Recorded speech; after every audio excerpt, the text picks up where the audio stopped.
పరిశుద్ధాత్ముడు చేసే కార్యం ఏంటిదంటే, మనకి ప్రార్థన ఎలాగ చేయాలో నేర్పిస్తాడు. ఎలాగ ప్రార్థన చేయాలో నేర్పిస్తాడు. He will teach you how to pray. ఈరోజు చాలామంది వివిధమైన బోధలు వింటూ, వివిధమైన వాక్యాలు వింటూ, ఇది కరెక్ట్ ప్రార్థన, ఇది కరెక్ట్ ప్రార్థన, ఈ విధము కరెక్ట్ అయిన విధము, ఈ రీతి ప్రార్థన చేస్తే నీకు వస్తుంది, ఈ రీతిగా చిట్కాల్లాగా ప్రార్థన ఎలాగో చేయాలో నేర్పిస్తారు. ఇన్ని మాటలు వింటున్న మనకి అసలు ప్రార్థన ఎలాగ చేయాలి అనే పరిస్థితిలో ఉంటాం. It has been so complicate చేసేసారు. కానీ చూడండి ఈ మాట, రోమిల్కి రాసిన పత్రిక 8వ అధ్యాయము 26 నుండి 27 వచనాలు. అటువలే ఆత్మయు మన బలహీనతను చూచి సహాయము చేయుచున్నాడు. ఏలయనగా మనము యుక్తముగా ఏలాగు ప్రార్థన చేయవలెనో మనకు తెలియదు కానీ ఉచ్చరింప సఖ్యము కాని మూలుగులతో ఆ ఆత్మ తానే మన పక్షముగా విజ్ఞాపనము చేయుచున్నాడు. మరియు హృదయములను పరిశోధించువాడు ఆత్మ యొక్క మనస్సు ఏదో ఎరుగును. ఏలయనగా ఆయన దేవుని చిత్త ప్రకారము పరిశుద్ధుల కొరకు విజ్ఞాపనము చేయుచున్నాడు. దేవుని చిత్త ప్రకారము పరిశుద్ధుల కొరకు విజ్ఞాపనము చేయుచున్నాడు. ఆత్మ మన బలహీనతను చూచి సహాయము చేస్తున్నాడు. మనము యుక్తముగా ఎలాగ ప్రార్థన చేయవలనో మనకి తెలియదు కానీ ఉచ్చరింప సఖ్యము కాని మూలుగులతో ఆత్మ తానే మన పక్షముగా విజ్ఞాపన చేయుచున్నాడు. మరియు హృదయంలో పరిశోధించువాడు ఆత్మ యొక్క మనస్సు ఏదో ఎరుగును. ఎలాగ దేవుని చిత్త ప్రకారము పరిశుద్ధుల కొరకు విజ్ఞాపన చేయుచున్నాడు. What does the Holy Spirit teach us? He teaches us how to pray. Many people might have told you, ఎంతో మంది చెప్పారండి ఇదే కరెక్ట్. కానీ నేను ఒకటి చెప్తాను, మీకు ఎలాగ ప్రార్థన చేయడం రాకపోతే మీ చేతులు ఆయన వైపెత్తి, పరిశుద్ధాత్మదేవా నా నాలుకని స్వాధీనం చేసుకో, పరిశుద్ధాత్మదేవా నా మనసుని స్వాధీనం చేసుకో, పరిశుద్ధాత్మదేవా ఈ దేహాన్ని స్వాధీనపరచుకో. ఎలాగ ప్రార్థన చేయాలో నువ్వే నేర్పించు అయ్యా, నువ్వు నేర్పించు ప్రభా. నువ్వే ఎలాగా ఏ రీతిగా దేవుని దగ్గరికి నా ప్రార్థన చేరుతుందో ఆ రీతిగా నన్ను ప్రార్థన చేపి. 10-step process of prayer. No, ask the Holy Spirit. How do I pray, Lord?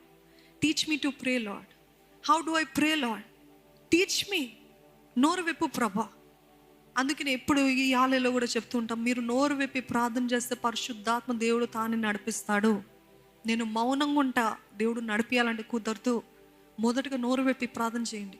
పరిశుద్ధాత్మదేవ స్వాధీనపరచుకో అని మీరు మొదటిగా మీ అడుగు మీరు తీసినట్లయితే, మీరు ప్రార్థన స్టార్ట్ చేసినట్లయితే అప్పుడే పరిశుద్ధాత్మ దేవుడు ఇంకో అడుగులోకి నడిపిస్తాడని. ఎలాగ ప్రార్థన చేయాలంటే, sometimes it doesn't have to be loud. That doesn't mean it doesn't have to be ఎప్పుడు క్వైట్గానే చేయాలని కాదు.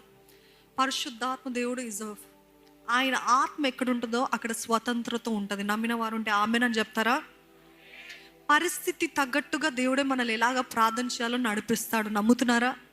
ఒక్కొక్క పరిస్థితిలో మాటలు రావు, ఎందుకంటే హృదయం అంత వేదన, హృదయం అంత బాధ. ఆ బాధ తట్టుకోలేక మూలుగుతోటి ఏడుస్తూ ప్రార్థన చేస్తారు. అట్లా కుదరదు, గట్టిగానే చేస్తే వింటాడు. నో, అట్లాంటి పరిస్థితులు అలాగ వెళ్తుంది. కొన్నిసార్లు అపవాది శోధనలు, అపవాది కార్యాలు జరుగుతున్నప్పుడు నేను మౌనంగా ఉండి ప్రార్థన చేస్తా. ఉచ్చరింపసకి కాదు, నోరు విప్పి గద్దించు, అధికారం వాడు, దేవుడు ఇచ్చిన శక్తిని ప్రకటించు, అప్పుడు నోరు విప్పి ప్రార్థన చేయాలి. సో ఇట్ ఈస్ పరిశుద్ధాత్మ దేవుడు it makes us very flexible. It is not like this is the only right way, ఈ రీతిగా నేను చేయాలి కాదు. ఈ రీతి ఆలయంలో వచ్చినప్పుడు చేతులు పట్టుకొని ప్రార్థిస్తున్నప్పుడు, ఒకవేళ ఒకరు ప్రార్థన చేస్తున్నప్పుడు ఒకరు బలహీనంగా ఉండొచ్చు, ప్రార్థన రాని వ్యక్తిగా ఉండొచ్చు, కానీ చేతులు పట్టుకుంటున్నప్పుడు do you know there is power passing through your hand? Do you know that? ఎన్నోసార్లు ప్రార్థన చేస్తాం, దేవా నా హస్తం కాదు, మా హస్తం కాదు, నీ హస్తంగా, నీ గాయపడిన హస్తంగా మార్చు అని ప్రార్థన చేసి చేతులు పెట్టి దయ్యాలని బయటపడితే స్వస్థత పొందుకుంటారు. ఎందుకు?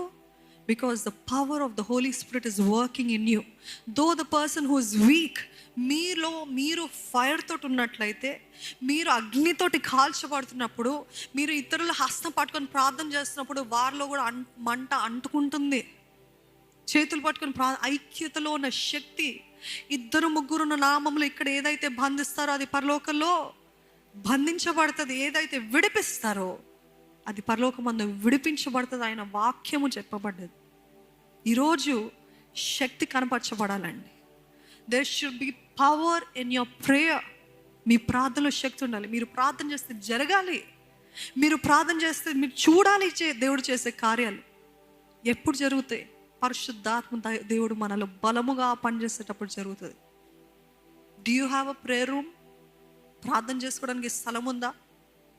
లేదా? పర్వాలేదు, ఒక మూల కూర్చొని కనీసం కొన్ని నిమిషాలైనా ఆయనతోటి గడపాలని ఆశతో ఆయన దగ్గరికి వెళ్తారా? The prayer room is the powerful room. The prayer place is the most powerful place in your house. మీ ఇంట్లో శక్తి కలిగిన స్థలం ఏంటంటే ప్రార్థన. ఆ చోట అక్కడ కూర్చొని ప్రార్థన చేస్తుంటే ఇల్లంతా దేవుని మహిమతో, దేవుని దూతలతో, దేవుని తేజస్సుతో, దేవుని కాంతి, దేవుని కాపుదల, దేవుని రక్తపు ముద్ర మీ కుటుంబాల్లో, మీ ఇళ్ళల్లో చూస్తారండి. Power in prayer. పరిశుద్ధాత్మతోటి చేసే ప్రార్థనలో శక్తి ఉంటుంది. పరిశుద్ధాత్మతో చేసే ప్రార్థనలో రిజల్ట్స్ కనపడతాయి, రిజల్ట్స్ ఉంటాయి. రిజల్ట్స్ కనపడలేదా? ప్రార్థన ఎక్కించండి, intensify. As the Holy Spirit, Lord you work, Lord you work on behalf of me. నా పక్షాన నువ్వు కార్యం జరిగించు. కనీసం కొన్ని నిమిషాలైనా ప్రార్థన చేస్తున్నారా ఇంట్లో ఉన్నప్పుడు? లేకపోతే ఎక్కడికి వెళ్ళినా I would use the time. నేను కాలేజ్కి వెళ్ళే టైంలో ఎప్పుడైతే మారు మనసు అనుభవం అయిన తర్వాత ఏ ఒక్క నిమిషం వేస్ట్ చేసేదాన్ని కాదు. ఎర్లీగా 2 వీలర్ ఉండేది, 2 వీలర్ పైన ఏకాంతంగా వెళ్ళేదాన్ని. ఎర్లీగా మా కాలేజ్ 8 o'clockకి స్టార్ట్ అవుతుంది అని అంటే, 9కి స్టార్ట్ అవుతుంది అంటే ముందుగానే ఏం తినేదాన్ని కాదు, అలానే వెళ్ళిపోయేదాన్ని. వెళ్ళిపోయి అక్కడ ఒక పార్క్ ఉంటే ఆ పార్క్లో ఏకాంతంగా కూర్చొని ప్రార్థన చేసేదాన్ని. ప్రార్థన చేస్తూ అలాగే దాని తర్వాత వర్షిప్ మ్యూజిక్ పెట్టుకుంటాను. వర్షిప్ మ్యూజిక్ పెట్టుకొని ఆ పాటలు పాడుతూ దేవుని ఆరాధించేదాన్ని. బైక్ పైన వెళ్ళేటప్పుడు ఇంకేముండదు, it is only me and God talking. I would say that is the most valuable time I had, because I didn't want to waste 1 minute. కూర్చొనే చేయాలా ప్రార్థన? నో. మోకాలుండే చేయాలా ప్రార్థన? నో. బాత్రూంలో చేయకూడదా ప్రార్థన? No. I disagree, because many times I get encountered in the bathroom. తెలుసా? Many times పరిశుద్ధాత్మ దేవుని కార్యం ఎన్నోసార్లు. ఎందుకంటే ఏకాంతంగా, away from all noise, just you. అట్లాంటి సమయంలో ఎన్నోసార్లు ఆ బాత్రూంలో ఏడుస్తూ ప్రార్థన చేస్తున్నాను. లేకపోతే కృతజ్ఞతతో ఆనంద బాష్పాలతో దేవుని సన్నిధిలో మాట్లాడుకునేదాన్ని. సో నేను ఆఫీస్కి వెళ్తానండి, వంక కాదు, వెళ్ళే దారిలో ప్రార్థన చేయండి. నాకు ఇది ఇంత టెన్షన్ ఉందండి, ప్రార్థన చేయండి. There is no right way. You can pray any time, anywhere, anyhow, if you have the mind and the heart to do it. చేయండి, ప్రార్థన చేయండి. ప్రార్థన లేకపోతే ఏం లేదండి. ప్రార్థన ద్వారానే పరిశుద్ధాత్మ బలము మనలో అధికం అవుతుంది. దేవుడు తన వాగ్దానం ఇచ్చాడు. There is only one power against all power in this world, one power, and that is the power of the Holy Spirit. Hallelujah. పరిశుద్ధాత్మని యొక్క శక్తి మనలో ఉన్నట్లయితే, పరిశుద్ధాత్మ దేవుడు మనలో కార్యము జరిగిస్తున్నాడు అనుకోండి, మనల్ని ఎవరు ఆపలేరు. అలాగా పైకి తీసుకెళ్తూ ఉంటాడు దేవుడు. ఈరోజు అన్నిటికీ విరుగుడు ఏంటిదంటే ఆత్మ ఫలము, పరిశుద్ధాత్మ శక్తి. You have to know your authority, you have to know your sonship or daughter.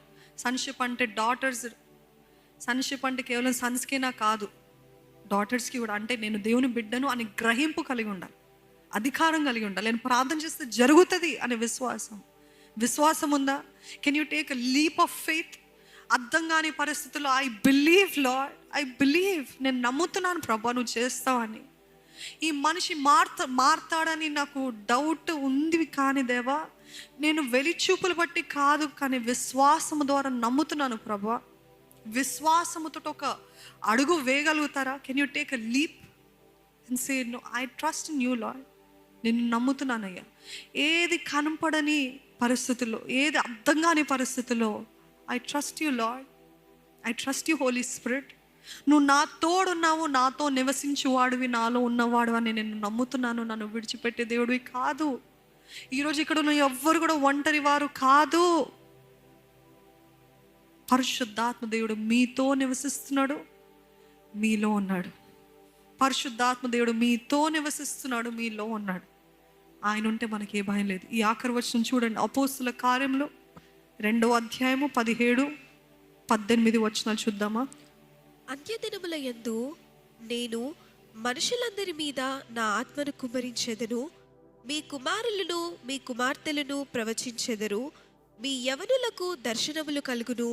మీ వృద్ధులు కలలు కందురు. ఆ దినములలో నా దాసుల మీదను నా దాసురాండ్ర మీదను నా ఆత్మను కుమ్మరించెదను గనుక వారు ప్రవచించెదరు. ఈ మాట ప్రతి ఒక్కరి జీవితంలో నెరవేర్చబడును గాక. ఆమెన్.